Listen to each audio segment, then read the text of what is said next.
أشهد أن لا إله إلا الله.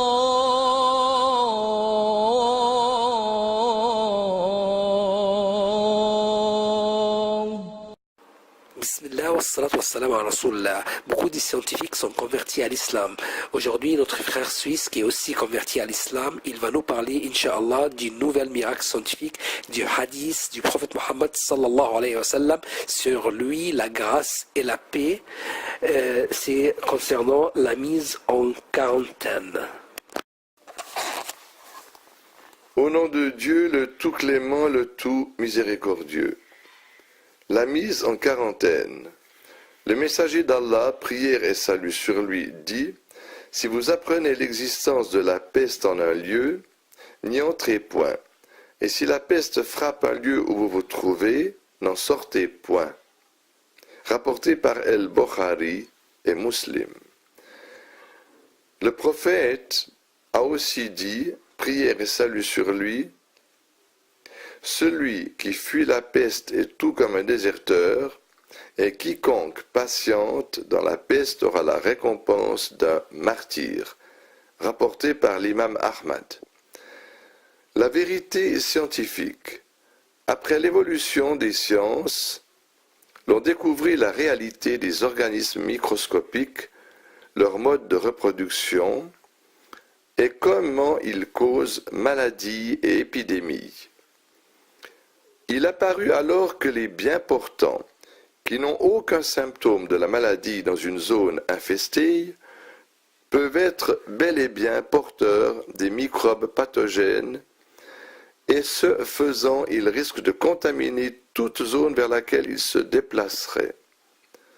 Suite à la découverte de ces réalités, l'on mit en place le système notoire de la mise en quarantaine, en vertu duquel tous les habitants d'une zone touchée par une épidémie sont interdits de quitter cette zone, autant que tous ceux qui sont en dehors de cette zone sont interdits d'y entrer.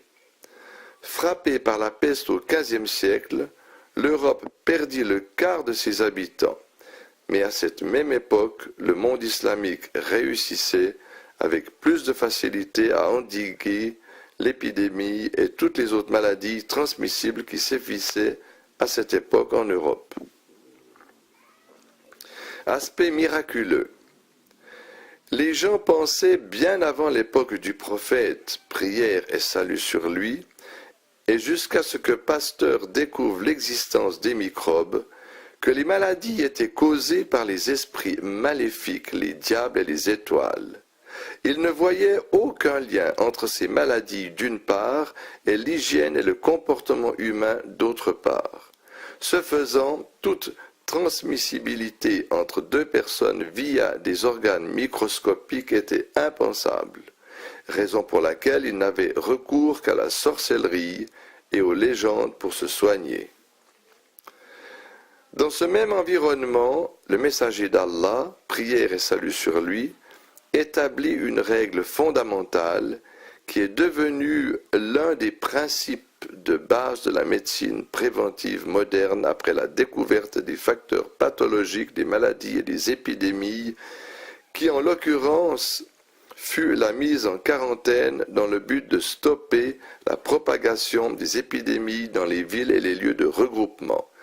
Le prophète proclama cette vérité qualifiée de nos jours de scientifique en ces termes: « Si vous apprenez l'existence de la peste en un lieu, n'y entrez point.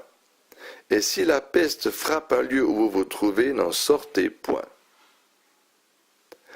En guise de garantie d'exécution de cette directive prophétique, le messager d'Allah, prière et salut sur lui, a construit une muraille autour des zones infestées en promettant à celui qui reste à cause d'Allah sur les lieux après l'avènement de l'épidémie d'avoir la récompense d'un martyr.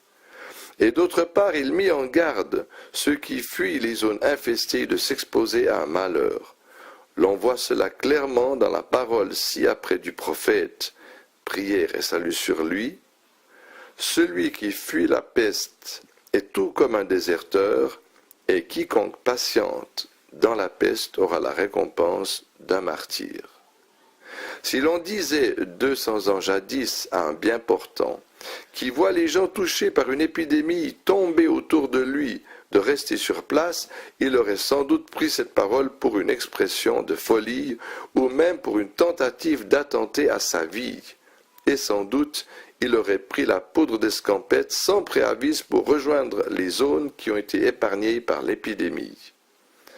Les musulmans étant les seuls qui ne fuyaient pas les zones atteintes par les épidémies, suivant en cela les directives de leurs prophètes, sans même savoir le fondement de cette directive, était alors la risée des non-musulmans à cause de cette pratique, jusqu'à ce que la médecine moderne découvre que même les bien portants des zones touchées par la peste sont porteurs des microbes pathogènes de l'épidémie. Et partant, ces bien portants constituent un risque réel de transmission de la maladie à tout lieu sain où ils se rendraient. Et vu que ces bien portants se déplacent aisément et se mêlent à d'autres bien portants, ils contaminent ces derniers très facilement. En somme, les bien portants qui sont porteurs des microbes et des virus sont encore pires que les malades en face desquels les gens sont tout de suite conscients de la nécessité de prendre les précautions qui s'imposent. Qui donc a pu donner ces informations précieuses au prophète? Prière et salut sur lui. Était-ce possible 14 siècles jadis, qu'un humain dise des choses pareilles, à moins que ces informations lui soient révélées par l'Omniscient, qui est parfaitement connaisseur de ses créatures? Certes, Allah exalté soit-il, dit dans le Saint-Coran, dit « Louange à Allah, il vous fera voir ses preuves, et vous les reconnaîtrez. Ton Seigneur n'est pas inattentif à ce que vous faites. » Sourate les fourmis, verset 93.